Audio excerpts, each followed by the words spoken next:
So hello, good morning, good afternoon, good evening. Welcome to this edition of Soccer Hub Talks. My name is Ricardo Balbeira. I'm the CEO and founder of Soccer Hub.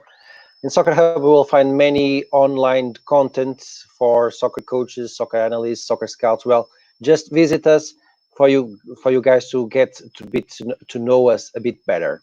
So today, the subject is overcoming challenges in soccer. And before we start, I would like to ask you please to click on the like button if everything is okay with audio and the video. Please do it now. Also, introduce some information about yourselves on the chat box, such as the country that you are based in, and also some information about your job, so we can adapt a bit our conversation to your specific needs. As you know, this is a live event, so we will be able to ask questions. Just introduce them on the chat box once again, and then Adam will select some questions to introduce to our speaker today. So we are here with Owen Coyle Jr. He's a head coach at the England Amputee Football Association.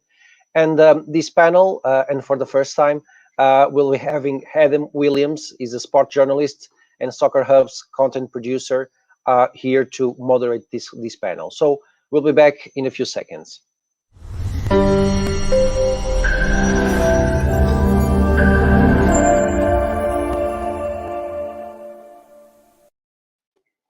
Hello, Adam. Hello, Owen. Owen, thank you very much for accepting our invitation. Adam, the panel is yours. See you in about 45 minutes, okay? Bye-bye. Thank you, Ricardo. Okay, so just before I introduce our guest today, I'd just like to say a little bit about myself, to add to what Ricardo said already. My name's Adam Williams. I'm a freelance journalist. You might have seen some of my work on the Soccer Hub blog section of the website. I've been writing Soccer Hub for about a year now, watching these webinars with keen interesters. Nuno and Ricardo have interviewed some really good guests, so it's a pleasure to conduct one myself as well. So, okay, so as Ricardo's mentioned today, our guest is Owen Coyle Jr. He's the head coach of the England national amputee team, and he's also the owner and founder of the CO2 Sports Management Company. Owen, how are you doing today? Yeah, very good. Thank you, Adam. Thanks for having me on. How are you? Nice, pleasure. Pleasure's all mine.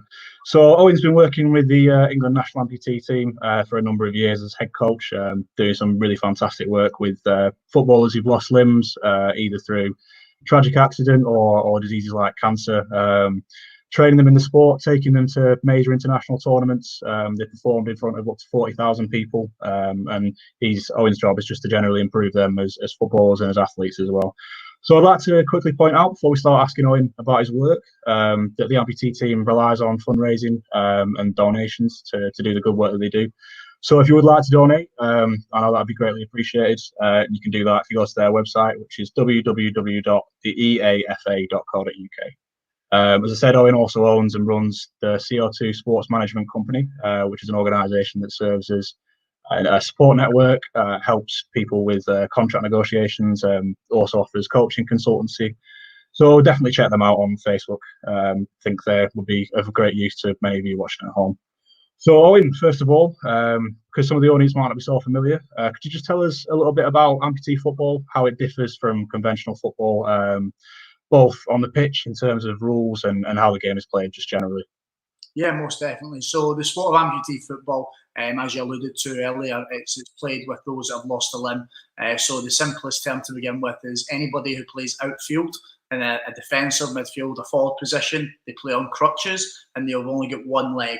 Now, if they do have a stump, so a left stump or right stump, which is a part of a residual limb, that can't be used at any point when playing. So it can't be used to block shots. It can't be used to gain any form of advantage. It's only your one dominant leg that you can play off. Goalkeepers, however, have their two working legs, but they've got an upper body amputational limb deficiency. So again, they can only use their one dominant arm. So if they've got a residual limb, that needs to be tucked into their jersey, and they can only use, if it's my right arm, I can only use my right arm to make any form of saves. So that's the first and foremost, the simplest terms of it. The game is 7v7. The games last 50 minutes long, so 2 25-minute periods. In each half, you're allowed one timeout.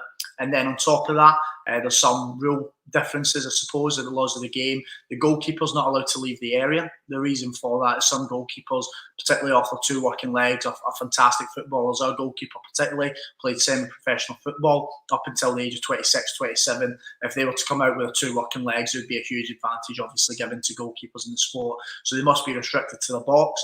It's kick-ins instead of throw-ins, because again, they can't use their arms with the crutches. The crutch is classed an extension of the arm, so it'd be a handball. So if you were to crutch ball it, again, blocking a shot, gaining any form of advantage, it's classed a crutch ball. The difference with the new rule change in FIFA that brought in terms of if it hits your arm in mainstream football at any time, it's a free kick or a penalty. Slightly differs in amputee football.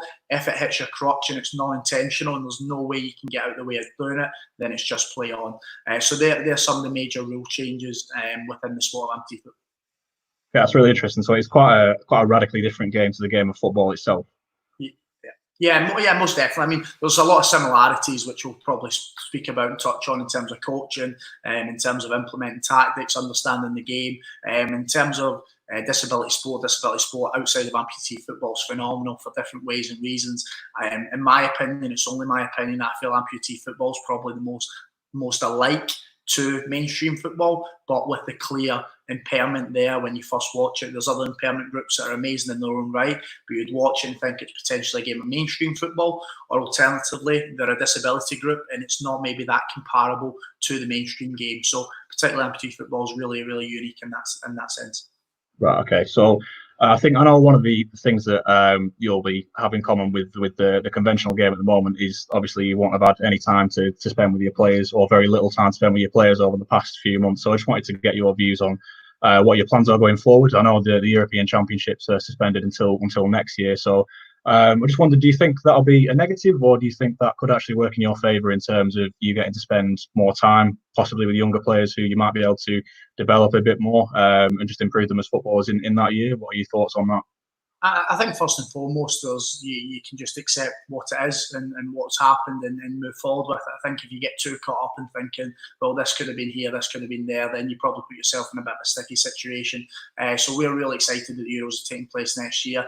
If it was to happen this year, we may have gained some slight advantage because, as you alluded to before, we are completely voluntary. So our players, we train once a month at Reseith College in Nantwich, which is just about 45 minutes from Birmingham.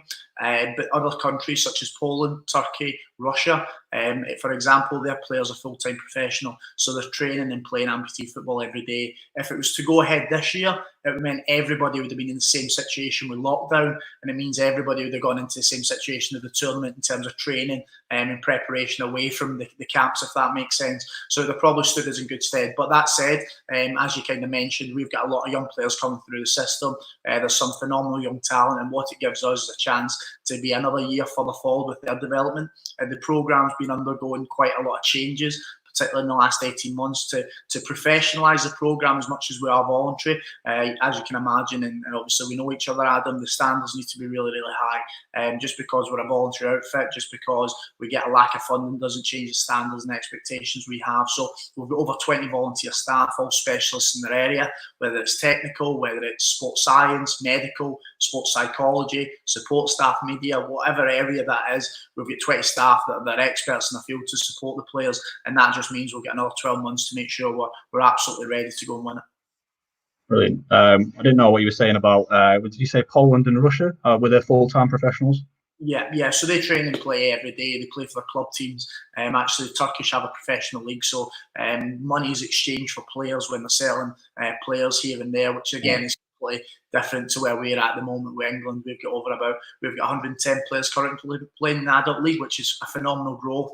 Back in 2010, we probably had around 20 players playing the country. So to see that growth of players now playing the sport, although it's only gone from 20 to 110, is a phenomenal achievement for such a small charity, which we are. In comparison, the Turkish league's got about 480 players playing. So you can see a massive differentiation in terms of the pool of talent. Very similar to the mainstream game. You look at England, they've got a really good large pool to select from. You go to Scotland, Wales, Northern Ireland, the pool becomes a lot lesser. So there's more increased chances of some countries that will get more opportunity to select to have better success. But we constantly punch above our weight.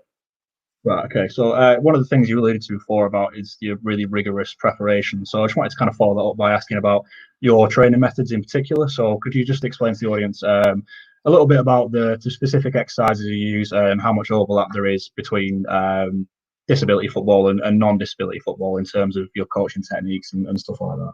Yeah, most definitely. I mean, I'm very fortunate. I've worked within academy systems here in England. I've worked in the professional game, obviously amputee specific. I've worked with different disability and impairment groups. I've worked in the female game. So fortunate that I've had quite a varied experience within coaching. And for me, coaching's coaching.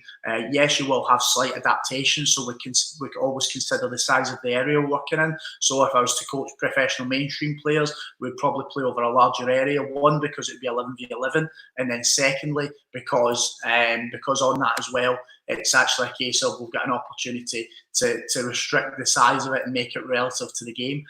So that's one of the biggest things in terms of size and area and differentiation between the mainstream and the amputee game. But aside from that, we obviously bring in the laws of the game to make it realistic where possible within the training sessions. But a lot of our methods are very similar. Our expectations are high. My expectation working with amputee players would be no different if I was to coach the Man City first team. It's the exact same. My expectations are there. The players need to reach that, and they know themselves working with me and the wider staff, I must say, for the last 4 years, that there's no change in that and there's no let up just because, for instance, they are an amputee, which many people have maybe an idea that because they're amputee, everything's maybe a little bit lighter, a little bit easier. It's far from that, and actually that's the way the players want to be treated as well. They want to have that intensity. They want to be in a professional setup and environment that everything's done to a T, and that's what we certainly bring to the table when we go out to train.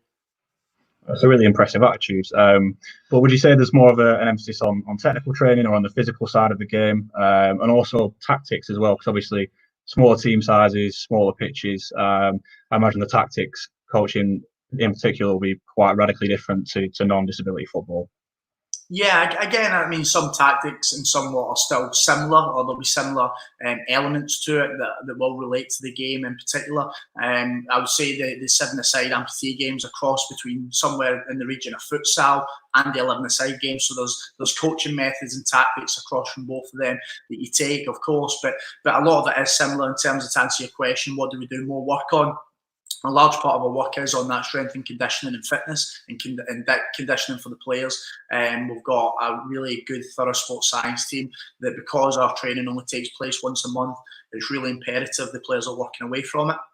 They all play for their clubs, which they train once a week at their clubs, and then we ask them to do their own work on top of that to make sure they are in peak fitness for when they're coming to the camps. But more importantly, their fitness is actually peaking when they're going into the tournaments, particularly the major tournaments, and we've got periodisation plans around that to make sure the players are then going into that, and then when they come back from a tournament, they'll then drop the level of training and build that intensity again into major tournaments to make sure we can peak at the right times. But at a weekend, a lot of our work is tactical, very similar, I suppose, in some ways to any national team, mainstream team. Gareth Southgate will go and choose, for example, for England, he'll go and choose the best players, and those players come in and he works with them tactically. He isn't teaching Raheem Sterling how to take a first touch. And it's very similar in terms of the level with our amputee footballers at England. I'll go to the National League games and we'll look at the 110 players and we'll select the best players from there. And very fortunate, the squads that we've got and players involved in the England system, the majority of them are already technically developed and technically astute, that all we need to do is fine-tune that ever so slightly in relation to how we try to play. And then that's how the sessions are designed around that. So to answer that, the biggest element is certainly tactics and also your conditioning work. Right, okay. So you mentioned as well there the club side. So would you say there's better resources available in the amputee game at the club level or international level? Because I know in professional football, it's often that it's the club level that is the more they've got resources available to them than the international level. But would you say it's the same in the amputee game or different? I think it's very similar in terms of where the club and international level is in terms of amputee football. There's not massive differentiations, and the reason for that is there's a lack of awareness in this country around sport, and that isn't for any reason in particular. Obviously, charity Myself, a gentleman called Dave Tweed, and we've got a number of other committee members. We all sit on it voluntary. So we've obviously, as you've alluded to, I've got my own sports management business. So to kind of run and drive the charity and raise that awareness, we try to do it. Our social media feeds, if you follow it, there's always content going out. We try to push as much as we can. But naturally, there's something bigger that needs to really happen to then unearth that and make people aware of amputee football in this country. So linking that to what's more supported club or national level, there probably isn't huge differentiations between them. The club teams are very fortunately supported by their community foundations or trusts. So we've got eight league teams, which is Manchester City, Everton, Newcastle United, West Brom, Brighton and Hove Albion, Arsenal, Peterborough United and Portsmouth. So they're our 8 teams. So they're all linked into professional clubs. The teams very kindly give the players kit, transportation, coaches once a week, a facility to train at. So they're well looked after. But again, if you're looking at the female game or the mainstream game, in terms of how much support they get, you can probably see that it's lacking somewhat, despite those clubs doing a phenomenal job to support amputee footballers. So we'll still get quite a distance to travel with that. But that said, that only comes through awareness. And again, just to show the kind of the two differences. When you go to Poland, their main drink, their sports drink's a drink called Oshi, which is comparable to Lucozade. And on the Oshi bottles, have got amputee footballers on it. Ambassadors Robert Lewandowski, they're paid, they're on TV regularly in terms of games, highlights. So that's where the difference comes. And again, you alluded to the European Championship final in front of 42,000 fans, and that shows you how crazy Turkey are for the sport. So would you say, do you think the profile's going in the right direction in England, in the UK, or the opposite? Or how do you think the profile is? Yeah, I think the profile's definitely improving, definitely getting better, and opportunities like you're very fortunately giving me tonight certainly helps enhance that, because any interview we can do, any sort of content like this, it really just raises that profile. If it's one more person that knows about it, then it's been a success for us, because it's one more person that knew about it before I came on and spoke. So it certainly is gradually getting bigger. And don't get me wrong, there's not only England, there's other countries that face similar challenges. There is only a very small collective group of countries that have huge backing and support for amputee football around the globe. But it is moving in the right direction. All we can continue to do is try to be successful, try to work hard, try to improve. And if we can do that and continue to raise awareness along the way, then we'll go on to win. So, another thing you alluded to before, with the club game and the international game, a lot of the international managers we've spoken to, or international coaches we've spoken to at Soccer Hub, say their job's more about maintaining a level rather than actively enhancing it. Whereas I imagine, because, like you say, the level is more even in the amputee game between the international and club level, I imagine that your job probably feels more productive in terms of actually actively enhancing your players. Would you say that's true? Yeah, I would say that's accurate, and I fully understand where the other coaches that you've interviewed would come from in that, and I do appreciate, and I would agree on many cases, it's probably quite a unique circumstance here that when they come into England, because somewhat the lack of support across the board for club football, and again, the support the clubs give, just to reiterate, is amazing for what they can do. But kind of, again, across the board, when they do come to England, it is a huge step up. Again, if you look at the mainstream game, if you're somebody's at Manchester City, Raheem Sterling, he's training at world-class facilities, he's world-class coaching, world-class support network. He goes to England, and it's very similar in terms of everything that he's going to access. In terms of ourselves, at club level, they get a good support network, but when they come up to the England team, there is a huge difference in terms of the environment that's created there, in terms of their opportunity, their support network around them. So that straight away is a massive enhancement. And then in terms of on the pitch, I do think we go into maybe that little bit more detail than maybe what they would maybe get in the clubs. But again, the clubs do a phenomenal job for them. And kind of following on from that, is one of the things I always think to ask international managers and international coaches is, just you on a personal level, do you prefer getting results, or do you prefer seeing your players improve? I know obviously the two go hand in hand, and when one gets better, the other will, and vice versa. But just on a personal level, does it satisfy you more to see your players improve, or to get results on the pitch? Get results on the pitch. Definitely. Yeah, I mean, listen, improving players is such a huge job for a coach, and it's the most important job for a coach. And in terms of the sustainability of the team and the longevity of the team, it's vital. We're currently looking at our programme, and actually in terms of our vision moving forward, a big part of it's legacy. and leaving a legacy, because I appreciate I'm not going to be in this role forever, whether it be 2 years or 10 years down the line. At some point something will change, and when that happens, I want to walk away from the programme, and the rest of the staff are in agreement, and the players as well, and actually going, you know what, the programme's moved forward and we'll better the programme. For that to happen, you need to continually produce good players. So when we look at our England squad from last year, which is very similar in this coming year, which we're going to have, we've got 10 players under the age of 23 years old. And now, if I'm saying that I'm not bothered about their improvement, I'd be lying to you. International level, it's simply about winning, and that, I think that at any level, that's that desire. I've got that little bit between my teeth that if I go out and play five-a-side my mates, I want to win games, or if I'm playing in the World Cup final, I want to win a game. It's still a game of football that I want to win first and foremost, but equally within a training environment, it does need to be balanced off by developing young players, and I certainly think that's something we have got a real good focus on, and proven over the last 4 years as well that we're willing to give young players a chance.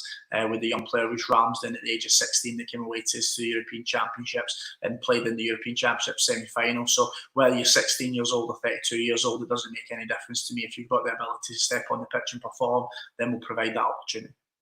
So there's a question from Deborah Scholes here, which kind of relates to that. She says, at what age do you start developing soccer players?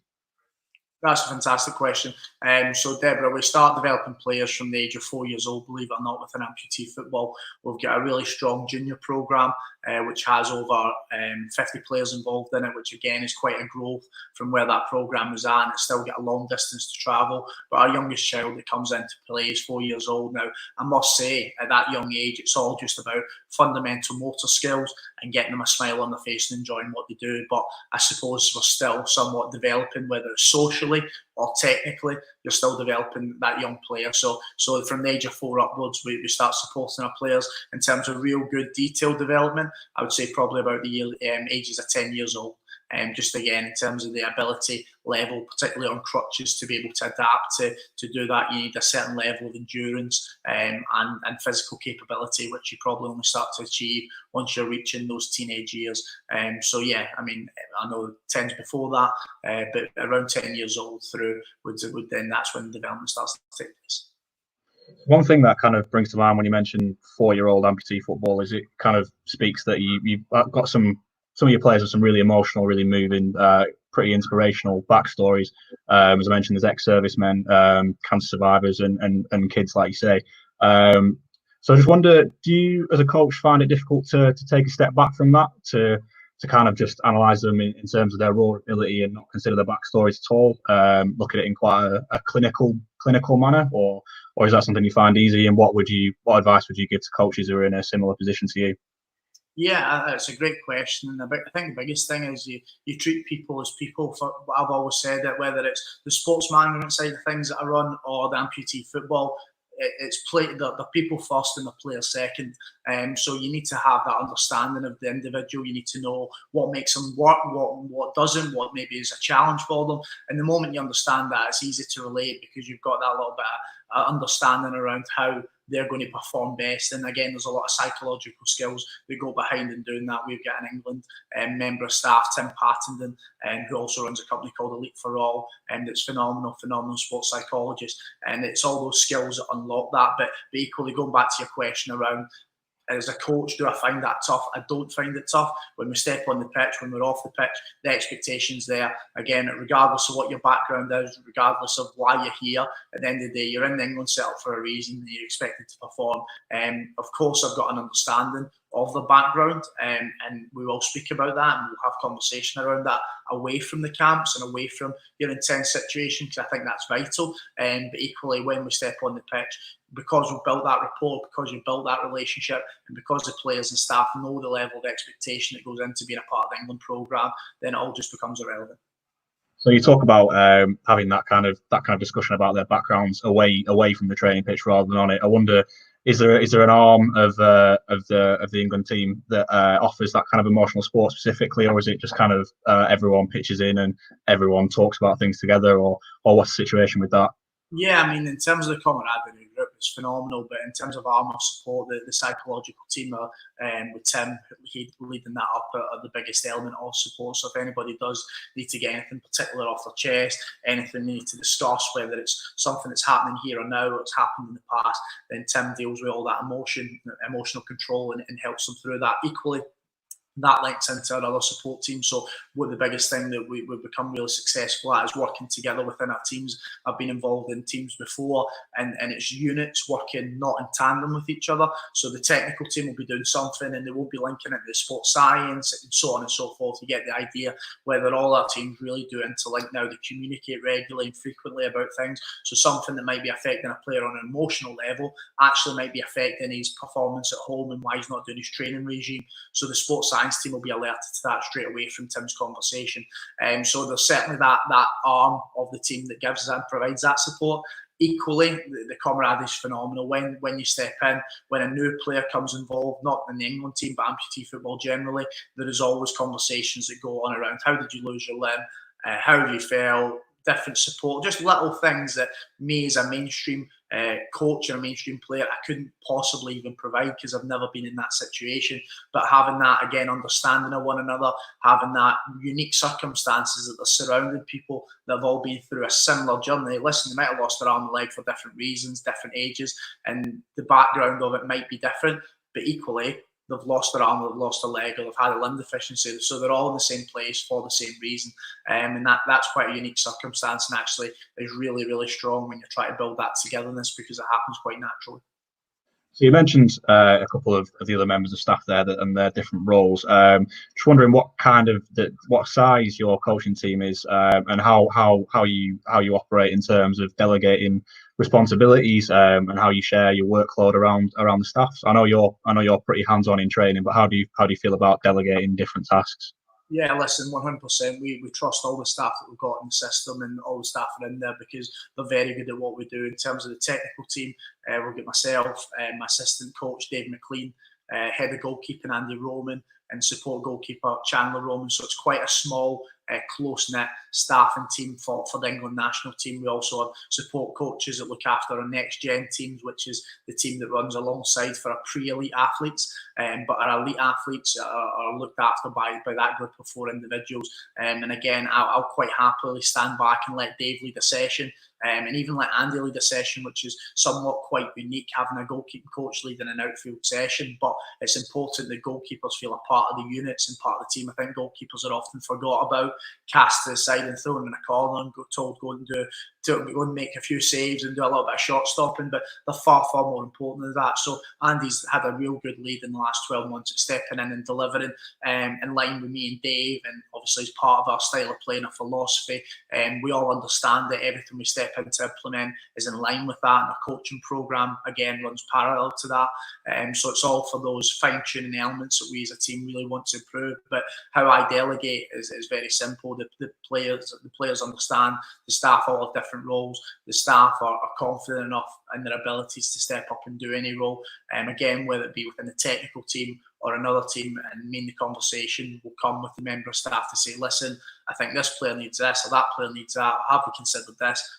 Do you mind going and have a look at it? And they'll go away and do it, and then they'll come back and report if they need to. If they don't, then from my instance, it's been dealt with and I don't need to worry about that anymore. So I think for myself, it's having a good knowledge of the programme, having a good knowledge of the players and the staff, and just trusting people. If you can trust people and you can be aware of actually how people can improve the team, because we've got staff members that do jobs that I couldn't dream of doing because I don't have the capability to do it. So again, just the easiest one, Tim, in terms of the psychological support, I've got elements of understanding of sports psychology, but nowhere near on the level that he does. So why would I try to speak to a player around that in detail when actually I can use Tim as my support and link in with him around it and give him a little bit of feedback from my perspective, speak to the player about little things that coincide with what Tim's saying, but ultimately he's the best man to support him with. So that's how we do it in England. And again, there's other members of staff that will maybe say to me, do I mind helping out with this, because it might have a skill that I've got that they want a little bit of support with.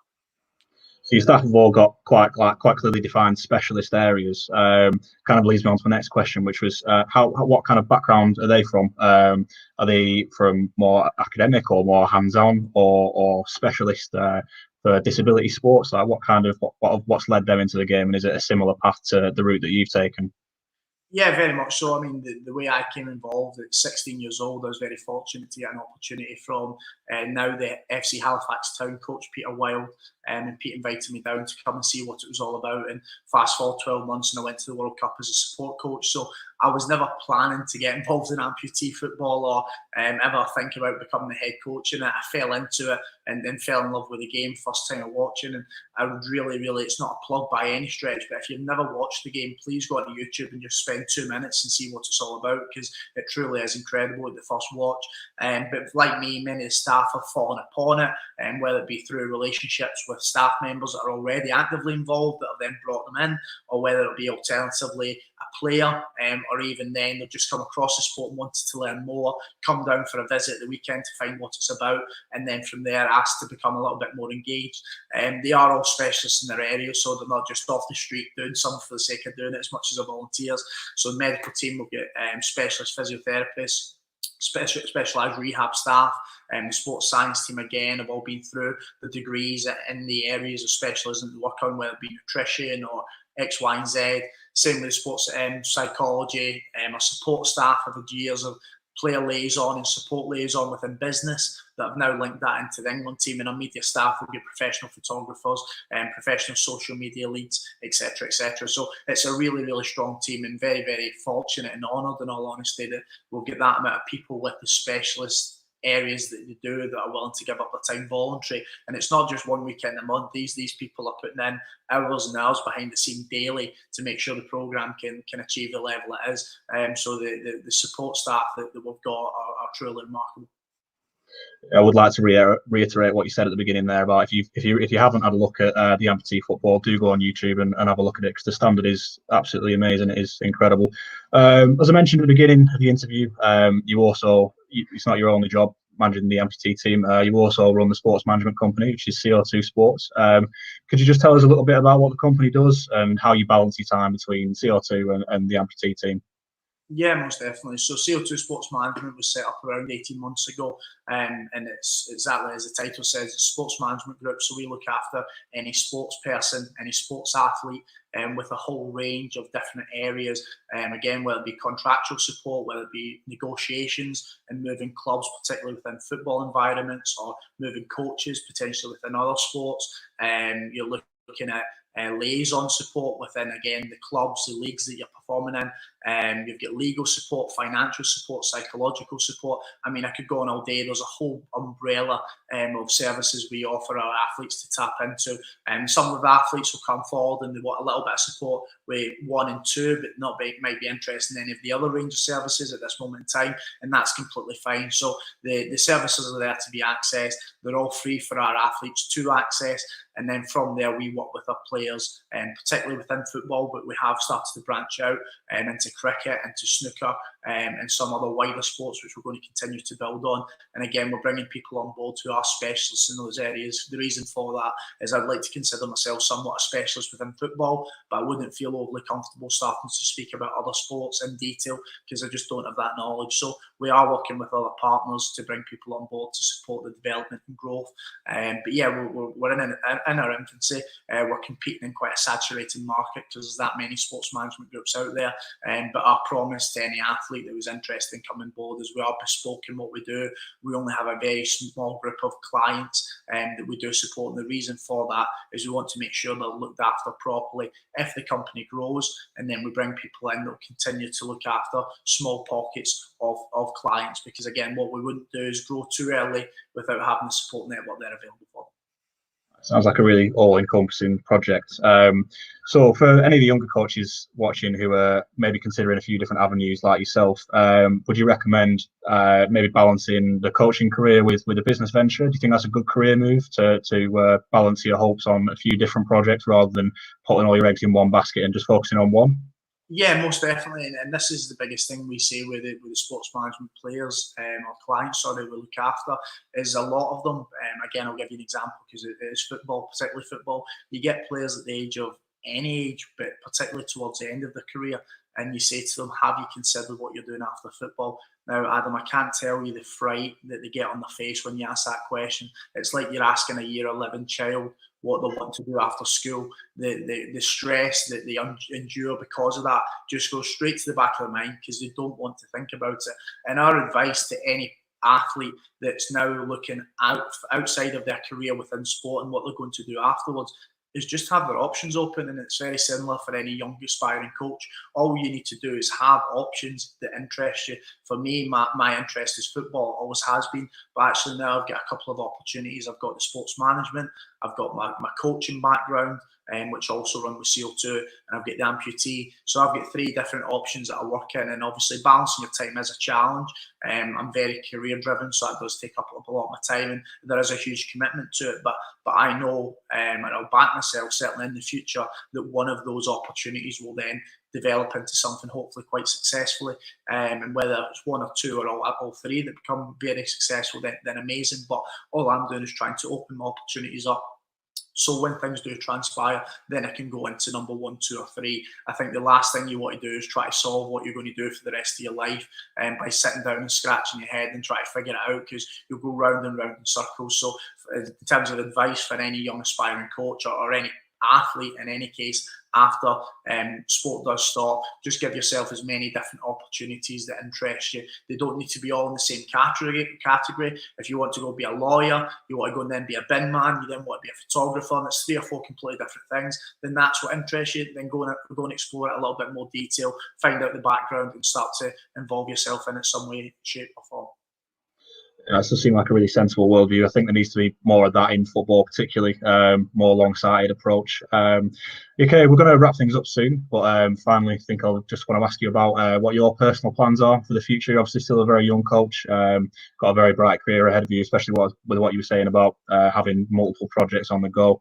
But if you could be anywhere in, say, 10 or 15 years, where would you be? What's the dream? The dream for myself is, and it links back to that previous question really well, is to eventually link everything up that I'm doing.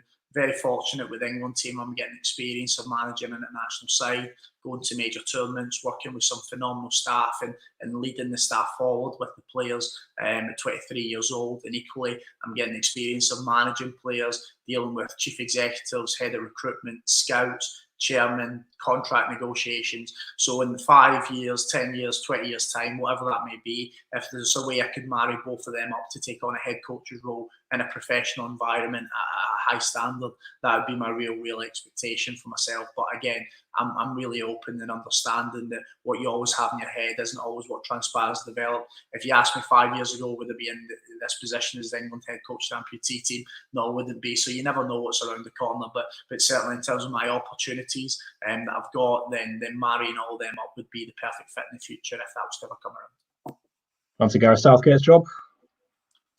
You know what, I'll take it. There's not many Scotsmen managing. Yeah. If the English team would be interested in that, I certainly would say.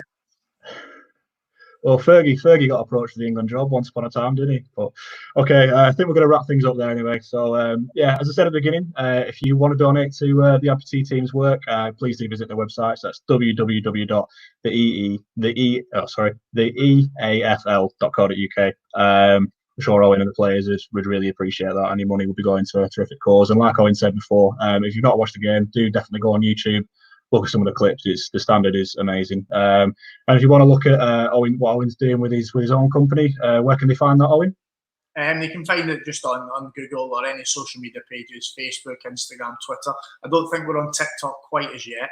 Any of those 3 platforms, certainly CO2 Sports Management, or even if you type my name in, I'll come up and you can obviously find the amputee page or the CO2 page from there.